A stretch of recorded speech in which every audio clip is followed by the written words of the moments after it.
Last time ఉన్న వాళ్ళే కదా, ఇవాళ కొత్త వాళ్ళు ఏం కాదు. వాళ్ళు జిల్లాలో వాళ్ళేంటో తెలుసు, నేనేంటో తెలుసు ప్రజలకు అందరికీ. వాళ్ళ గురించి తెలుసు ప్రజలకి, నా గురించి తెలుసు ప్రజలకి. మన్నె శ్రీనివాసరెడ్డి గారు ఇప్పుడు కూడా ఎంపీగా ఉన్నారు. సో ఇప్పుడు బీఆర్ఎస్ పార్టీ రాష్ట్రంలోనే లేదు. సో బీఆర్ఎస్ పార్టీకి ఓటు వేయడం అనేది మురుగు కాలువలో వేసినట్టు అనేటటువంటిది రోజు ప్రజలు భావిస్తున్నారు. దానికి ఓటు వేయడం దండగాని భావిస్తూ ఉన్నారు.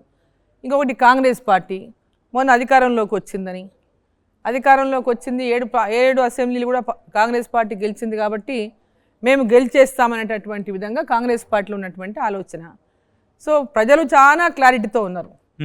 ఓటేసాము, గెలిపించాము రేవంత్ రెడ్డి గారిని, ముఖ్యమంత్రి అయ్యారు, ఇంకా వాళ్ళకు ఓటు అవసరం లేదు. ఇప్పుడు నరేంద్ర మోదీ గారు ప్రధానమంత్రి కావాలా, వారు ప్రధానమంత్రిగా ఉంటారు.